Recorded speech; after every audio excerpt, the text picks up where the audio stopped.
Welcome back to the Chad Hasty Show, an open line Thursday. Matt Crow filling in tomorrow and on Monday. And right now, Steve Evans, the chairman of the Lubbock County Republican Party, at least for a few more days, right? A few more days. Yeah. You're hanging out with us for a little bit. I have brought a public service announcement. Oh. You citizens of Lubbock, open your hood and check your blinker fluid level. Go to the auto parts store and get some blinker fluid and fill it up and use your blinkers. Did you have an issue? A lady came from right lane, crossed into the middle lane, through the intersection, back into the right lane, all the way across to the left lane, all in about 300 yards. Yeah. Well, and no blinker. Well, you know, she's in a hurry, Steve. Yeah, it was in my 4-minute drive from my house to the studio this morning. That happened. And then it seems like people, they just don't care anymore. Chad, it's COVID, Why didn't you signal COVID? Yeah, it's coronavirus. The car got coronavirus. It's I can't awful. signal anymore. Yeah, it's absolutely terrible. No, I'm glad you're here. There's a lot that we can talk about, but first we want to congratulate you.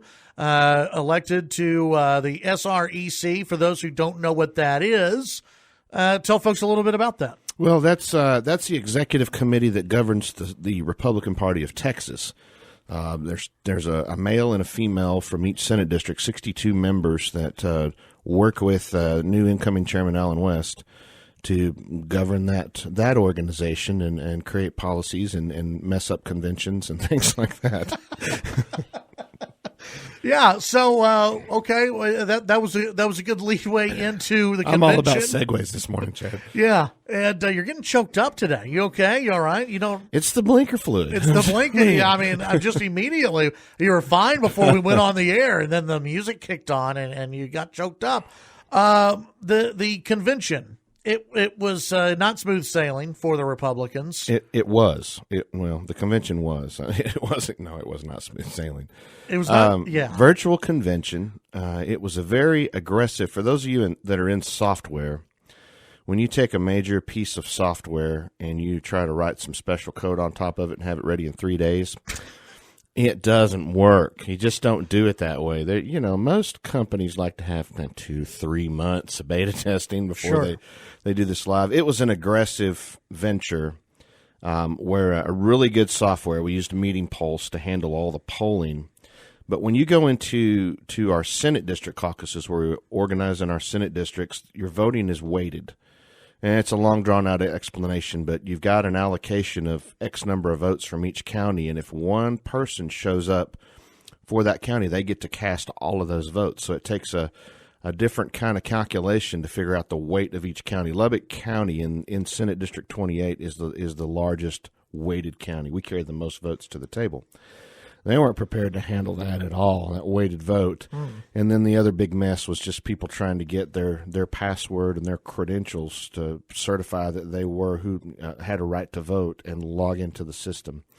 And then we suffered a denial of service attack at least once during a vote, and it just crashed the whole thing. That's not good. Yeah, but I think, I logged off of the system at 2 a.m. on Sunday. Our very own Rob Snyder was with me till about 5:30 Monday morning when we wrapped up and left, and we're still not done. So, is there going to be another convention? There was. They halted the business through a really strange motion that needed some work, but hey, we're saddled with it. And they halted all of the big pieces of work that the convention does, our platform, our rules, our legislative priority, all that got halted. And then it called to appoint a 10-person committee to figure out and make recommendations on how we go forward. So we haven't done all that. So we have to do it somehow. Yeah. And some are screaming, we're going to do an in-person convention. I just, at this point, yeah, just do it online. I wanted to be in person, but now nobody's going to travel just for a day of business and back, and it just I don't know what's going to happen. I have absolutely no idea. But it will happen at some point. Yeah, and for those who were wondering why they ended business and everything else, you had to get to. I mean, the one of the most important parts, getting the electors on the list, y'all had to have that to the national folks by Monday. Yeah, Monday morning that had to be turned in. So we actually, because all of those votes are 1-for-1 straight up vote, we were able to get all that done by Saturday night. And very special thanks to former Lubbock County Republican Party Chairman Carl Tepper and his wife Robin, who worked on some software and some voting systems to facilitate all of that. It was a great big job that they didn't have to do, and I very much appreciate their efforts. We got all that business handled by 2 a.m. Sunday morning, got all that done. So really all that was left was our state stuff, the new state party chair, the SREC people, and our recommendations for some committees. All that was kind of the state business. So that's what took till 6 in the morning. And it took us taking a straight vote and then having a member of a party staff manually weighted and tabulated. And it just took a long time. And we ate a lot of pizza and a lot of takeout food happened, a lot of burgers. What's going to be interesting about this, assuming there is GOP, Texas GOP convention number 2 at some point this summer, there's going to be a new chairman, and I guess there will be new SREC members. I mean, this is the split convention and new people on convention number 2. Yeah, and that's the other big thing, because once you swear in a convention chair, the convention chair and the party chair are 2 separate entities. So outgoing Chairman James Dickey is the permanent convention chair. He still is, and he actually should see this convention all the way through. But Monday morning, he surrendered his gavel to the new chairman, Alan West, and Alan West recessed it. So we're all a little bit confused. Yeah, there's a whole lot of unanswered questions. But yeah, the new regime has taken over the party, and things are already starting to turn over and change, and yet we still have convention business. It's weird, Chad. It's weird. It sounds like it. It's got the COVID. I don't know. I can't explain it. So much of this is kind of inside baseball and everything, because the vast majority of Texans and vast majority of even Republicans probably had no idea who the state chairman even was. If you were just to go out and ask people, hey, who's the state party chairman? I don't George Bush. I don't know. I mean, most people just don't follow it that closely. But, and you've promoted this many times on the show, each year, hey, getting involved in your local conventions and getting involved at this is how you work. This is how you get more involved in the party. Yeah, I agree. This time around, though, I think it's a little bit different, because the way that Lieutenant Colonel Alan West campaigned, he campaigned in a full-blown statewide race like he was running for a very public position. Yeah. So a lot more people knew that he was out there. Chairman Dickey, he campaigned 2 known party representatives and delegates, which those are the ones that can cast the vote. Several times, I heard Alan West say, people would say, well, there's not going to be any delegates there. Well, doesn't matter to him. He's running to represent all Republicans. Yeah. That's the way he looked at it, and he campaigned. So many more people that are not, I hate to use the word insider, party insider, but let's just say people involved in the party and understand the process. He really campaigned to a whole lot more and to the public. So much more public race than in past. And if you just, pay even a little bit of attention to Republican politics or just politics overall, you've heard the name Alan West. Even if you can't necessarily pick him out of a lineup, you've heard the name Alan West. You've seen him if you watch Fox News. You've seen him on Fox News. If you listen to talk radio, you've probably heard him on talk radio. And so he had that name ID really going for him. Oh, absolutely. Public profile before he ever got started. Yeah. Let's do this. Jody, let's take our first break. When we come back, we'll talk about the new regime, and we'll get into a few other issues as well. He's still the chairman of the Lubbock County Republican Party. Just a little bit longer. Just for a few more days. Well, a few more weeks. Steve Evans, when we come back. Back on the Chad Hasty Show, News Talk KFYO. Coming up at 10:35 this morning, Sky Strasner of SS Outfitters will join us. SS Outfitters, Highway 114 near Levelland. We've got Steve Evans, the chairman of the Lubbock County Republican Party, at least for a little bit more. I guarantee you, if you stop out at Sky's, he's got a case of blinker fluid out there. I bet he's selling that stuff. You like you are upset at that one lady. No, it wasn't just. I didn't finish. It was like 5 times between Slide and the studio, and the studio is like not all the way to Quaker. Yeah, 5 times. I've got cut off, and I'm like, what is wrong with people this morning? Maybe she didn't like it. Maybe you did something. Maybe she recognized you and went, that's too bad. Well, it wasn't even the same. It was 5 different people, 5 different cars. I think it's, you know what? The cop is not going to pull me over because he just didn't want to get close to me, so I'm just going to drive. That's right. That could be it. Only one on the road. Let's talk about the new regime, Alan West. How do you think Alan West is going to do? What do you think about Alan West as the next chairman, or as the chairman now? I think I like Alan West. I think he's got a lot of energy that'll bring to the party. Can he raise money? I don't know. Can he? He certainly doesn't know how to run a meeting yet. He doesn't know anything about GABA. We had our first organizational meeting, and it was painful. It was just it was like pulling teeth to get through it, and it's because he doesn't know parliamentary procedure and how to run a meeting and how to keep 62 people that all know how the thing's supposed to go to saddled and keep them focused. Yeah. He's got a lot to learn in that respect. I hope that this is not something that he's going to use just as a bully pulpit and something that he's going to use just as a stepping stone to something else, to a statewide, to back into Congress or something like that. So I'm optimistic at the energy he's bringing. He's got good ideas. I have a little bit of reservation, but I do like I like the man. Yeah. He would have been great for Senate. He would have been great for someplace he could have been. You know, he's a former congressman from Florida, and he got redistricted out. Yeah, there's other places where he could have been much more effective. James Dickey was phenomenal at raising money. He really fit into the party apparatus well. Yeah. I'm not quite sure how Alan West is going to mold himself to fit into the party apparatus. Time will tell.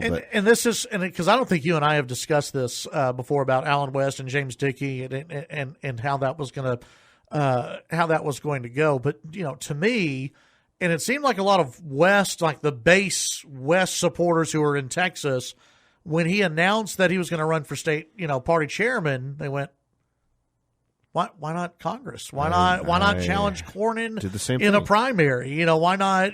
Like they wanted him to be in Congress. They did not want him to just be party chairman. I mean, not that there's anything wrong with being party chairman, but when you're Alan West, you have that name ID already. Mm-hmm. I think a lot of people were expecting something different. And when I look at Alan West, I see a guy who he wants to be he wants to be in front of the cameras. He wants to be on talk radio. He wants to be out there. He wants to be in the spotlight. And he could be very effective in Congress. Like how effective will he really be as state chairman? Because I mean, is he really? I know some of the quote unquote grassroots. They're saying, hey, we want him to go out there and challenge the governor on some different issues and challenge the lieutenant governor on other issues. Is he really going to be that? And is that even the job of state party chairman? Well, it is in some aspects the job of the state party chairman to hold Republican elected officials accountable. There's very good ways to do that, and there's very bad ways to do that. He's going to have to learn the right way to do that. And then there is a time to gather behind all Republican elected officials, whether you love them or hate them, especially when we're going into a ledge session. It's not the time to start tearing people apart. Yeah. So there's a period of even in our local party. Cole Shooter will learn this hopefully very quickly. Is you get into a primary election, you tear and divide your local party. It's just the nature of the mechanism that you've got different primary challengers running. Well, when all that's over and everybody's done bickering, then you've got to really bring that whole group back together and march on to the November elections. And sometimes it's really hard. You do it with food. You feed people. You get them talking to each other. You get them in the room, and you get them back on common ground. And whether Alan West has the ability to do that, I don't know. I mean, time will tell. Like I said, if he's going to use this as a bully pulpit, he won't last very long. Yeah. And there's already there's some reps out there and some elected officials that are not pleased. Chairman Dickey he had a huge presence in Austin during the ledge. He worked with a lot of representatives. He did try to focus on some of the legislative priorities and hammer those in Austin, and that is the job of the chair. Whether Alan West will actually do the will of the party and the will of the SREC, or if he'll be off on his own. Time will tell. I hope that's not the case, but having a lot of inexperience about what that was the thing why people kind of went, what are you doing here? Is does Alan really understand what it is, the job that he took? Mm-hmm. And once again, I don't know, like the man. Yeah. I like the energy. I like the story behind him, his military career, everything about him. He does bring a lot of energy and presence to the room, but I don't know what he's going to do with it yet. So that is part of the job of the SREC, is to help keep the reins on the chairman, not let him get too far out there. But he's got to go raise money. Yeah. He's got to prove he has the ability to raise money. If he can't raise the money and can't keep the party functioning, he won't last long. And the party really doesn't need to be turned on its nose again. It worked real hard to get out of debt with former Chairman Monasteri. We got out of debt. We started marching in a good direction. Then Chairman Meckler and Chairman Dickey came along and kind of built off that momentum. So hopefully Alan West can keep us going up. Well, and you've got obviously the 2020 election coming up, and I don't believe all the polls that are out there right now that show Texas is a swing state or a 1-point state or whatever it may be. But let's just say it is, a closer than it was in 2016 type of race. How much importance does is the state party when it comes to the 2020 election? Well, they're tremendously important, because the state party in Texas gets leaned on heavily by your large presidential campaigns. And, it's kind of that, well, Texas is red, I'm not going to spend any money there, so I'm going to lean on somebody else to kind of manage that campaign. So they will lean on the party heavily, especially out in West Texas. We're all pretty much Trump supporters. A good majority of us are. We're a red area, and we still are for now. It could change one day when we got to fight a little bit more, but it's going to be up to the state party to organize strike forces and organize teams to go out and work, and we won't have a lot of actual campaign presence here. Yeah. They kind of use surrogates for that. So it'll be tremendously important. As to the polls, Trump only won Texas by 9 points the first go-round, and we had a whole bunch of polls saying he was losing, and then it was so funny. Even Fox News, if you remember the day after the election, were there kind of dumbfounded, explaining to you how their poll was run and why it wasn't accurate. It's just about everybody. Everybody, and then just thinking, well, it was because you polled it in a way that you can't poll it. You had no idea who Trump was going to appeal to, and he energized people that were just kind of shocking. We've got Hispanic Democrats for Trump out there that will vote for president, will vote for Trump for president, and then vote Democrats the rest of the ticket. Speaking of, I don't know how much time we've got. That's something we're going to have to keep talking about, is the election in November. That ballot's going to be 40 pages. Yeah. I don't think people realize that. There's no straight ticket voting anymore. You need to take some vitamin C and some B12 before you go into the polls, because you're going to be there. And not only do you have all the regular, normal stuff you're used to that you can't vote straight party ticket, we've got all the municipal elections and school board and bonds, and that stuff is all the way at the bottom. So you're going to be tired and need an energy drink by the time you're ready to come out of the polls. No, I think it's a good point, and you're just talking about here. You look at Harris County. A ballot in Harris County, about 100 pages long. Yeah, they're going to have a break room. You're going to have to take a break. It's taking an achievement test. It's nuts. Hey, are you going to stick around a little bit longer? Or are you going to go away? Or I'm good. Okay. All right. You're going to hide out here? That's fine. We've got Kim Sansom, Gun and Blade Show coming up next. Chad Hasty Show, KFYO. Steve Evans hanging out as well. We'll be right back. Chad Hasty Show, News Talk, KFYO. Lubbock County Republican Chairman Steve Evans in studio. So, Steve, when it comes to just the politics overall in the nation, how do you think things are looking right now? I don't know, if you tell me new normal one more time, I'm going to scream. I don't say new normal. I because this is not the new normal. The new normal. This is not the new normal. No, this is temporary. I just it's really interesting to me that the campaigns that are not moving right now. It just seems like I got a text during the break. When are we going to get busy on the Trump campaign? It just seems like everything is stalled out. People don't have any energy, and feels like outlook is just, is not great. I'll be really interested. I may slip into the gun show this weekend. I just want to see, are people trying to get out and trying to get back to normal, the real normal? Yeah. The normal. Well, and if you are a campaign and you're running, whether it's the Cornyn campaign, the Trump campaign, or, one of the local races, what can you do? What can't you do? Do people really want you knocking on their doors right now? I know in the runoff, we did have some candidates knocking on doors. Every single one of them called me and said, how am I going to raise money? Yeah. And it's really unpopular to go ask for money right now. And when people are having trouble and the economy is tanked and there's just not a lot of surplus cash laying around and that's the last thing anybody wants to talk about right now is politics, when it really is what you need to be talking about, because it's going to govern what happens in the future, especially with the restrictions that are being placed on your life. So now more than ever, we need to take a look at it. But I understand that extra $25 to $50 that you might give a campaign, you may need that. So. Yeah. I've told candidates, you got to kind of collapse back on it. You got to call your rich friends up and say, hey, you got to help me out. But I mean, even that, you bring up, this time of year, we usually be seeing, invitations floating around and, hey, come to this house. We're going to get 30 people, 40 people, 50 people at this house, and everybody contribute a couple $100 if you can, or more, to this candidate.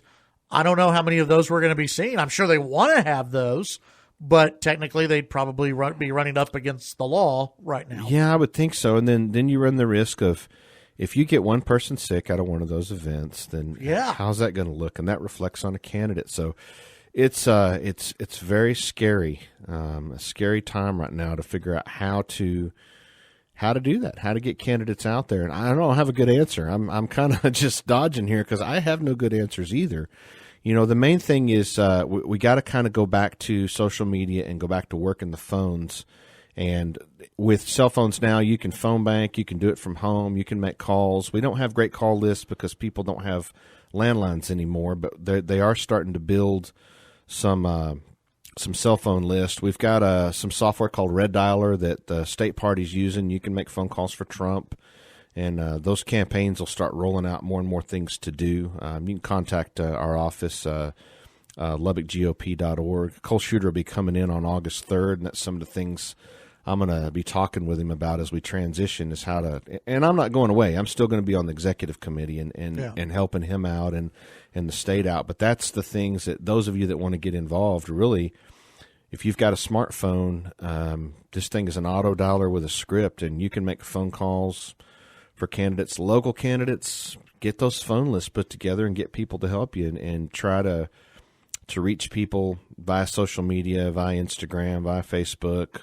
I ran a little small campaign when I was running for SREC. I used text messaging and no-call voicemails, But those do cost money. So there's going to be some creativity here. It's going to have to happen because you still got to reach the base, but we've got to figure out new ways to do it. Yeah, definitely. We had brought up, or you had brought up the, no more straight party voting, straight ticket voting. Yeah. Republicans in Houston, they kind of led that charge of saying, hey, this is going to be great and wonderful. I don't think all Republicans across the state feel the same way. I think there are some who are going to be a little bit more leery about this. How do you feel about it? It's a catch-22. I mean, I've had in fact I've had discussions with Senator Perry, and he's he sees it both sides. We've got some rural judgeships down there that they needed straight party to go away to even have a chance. You come up in some of the more metropolitan areas, and it actually kind of hurts you. But you look in Lubbock, we have a solid candidate for County Commissioner Precinct 3, a solid Republican candidate. We've never had any luck as Republicans getting into that area, and now we've got a real chance. And with the absence of straight party voting, we've got an even better chance. So if we're ever going to, I don't want to say take down, but that's what I mean. If we're ever going to take down that commissioner seat, now's the time to do it. So it's going to hurt in some areas. It's going to help in others. Overall, I don't like it. It's going to create voter fatigue, and now with the city and municipal races, if you're not able to vote straight ticket and then jump down to the bottom, you're going to be in that booth for a long time. I do have some information to report, though, from the election board that both the party chairs and the county judge, elections administrator Dorothy Kennedy, and the sheriff, we sit on it, and we're the ones that figure out the voting locations. So if you don't like your voting locations, you can be mad at me. That's what we do, is kind of figure out. We have increased the number of locations, and there'll be some press releases coming out because now we have to spread out equipment. We can't have as much equipment in a location, and now you have to stay in there longer. Yeah. The verdict is out on whether the governor is going to order another week of early voting like he did for the primary runoff. I expect he will, and I absolutely encourage you to take advantage of that, because if you're going to try and wait and vote Election Day, you're going to be in a very long line, and I can imagine anyone, especially KFYO, that's doing election coverage, it's going to be a late night. Yeah. And it's not going to be the fault of the elections office. We like to blame them a lot, but they can't get the early voting totals out until the very last voter is voted, and then they have to wait until all of that equipment shows up at the elections office. So they've got to send the trucks out. The judge grabs all of the computers and the electronic equipment, and they run them back downtown, down to Crickett's Avenue, and turn that in before the tabulation can begin. There is some plans to do a much better drive-through voting setup downtown at Crickett's Avenue, where the elections office is. Dorothy's kind of working with that, and they're getting geared up to handle drive-through, stay in your car voting very well. So I would encourage you to go downtown. It'll be a very good place to do curbside voting. And take advantage, and that's only going to be during early voting. I don't think they're going to do it on Election Day, so I'm not sure about that. But now, take advantage of that. And I'll say that it seemed like everything ran very smooth. For this, I mean, during the primary runoff elections, again, you don't have as much turnout and everything else. But if you're going to have a dress rehearsal for the November election, things went very smooth here in Lubbock County. And I sit on the elections advisory committee on the state. And we had a meeting this week, and really everything statewide. Again, people who were in line late, that always happens down in some areas. But everything ran smoothly across the state as far as the primary runoff. Sure. And so I think you're going to see a lot. Okay, that worked. It will have more locations and everything else. The other thing is they need more across the state. And here in Lubbock County, more volunteers, because if one person gets sick and they're on that team, then that's possibly a voting location that goes away. Well, we had that happen. We had a COVID case pop up down at South Indiana at United, and we had to take the whole crew out. Yeah. Well, then we brought a 3-man crew in, which is not ideal. We like to have 4. And with us increasing locations in the general election on Election Day, it's absolutely important that we get as many, and it's not just volunteers. You're volunteering to work, but it does pay. I think it pays $11 an hour. 16 years and older, you can come out and work a couple days. You have to have some permission from your principal, and there's a few things. But if you're 16 years old, yeah, you can go work the polls if you want, and you get paid. Yeah, you get paid to train, and you get paid to work Election Day. But contact the elections office, and they've got all the details. Express Personnel is handling if you want to volunteer to work. Or apply to work. It is paid. If you want to apply to work for early voting, you can get a hold of Express Personnel, and they have all the skinny on what you need to do to work the polls. When we come back, we'll close out this hour with Steve Evans. All right, Chad Hasty Show, KFYO. Steve Evans in studio. And Steve, are you going to be back in studio on Sunday? Be back in studio on Sunday at noon. You got a brand new show. We should have been launching this thing on the Hasty Show, but we're scrambling trying to get it going. It's all good. It's called Reason, Religion, and Reality. It's a project of the Constitutionalist Society, LLC, which is an organization that's been, we look back, we formed the thing 5 or 6 years ago, and the goal was to take a Constitution program into public schools.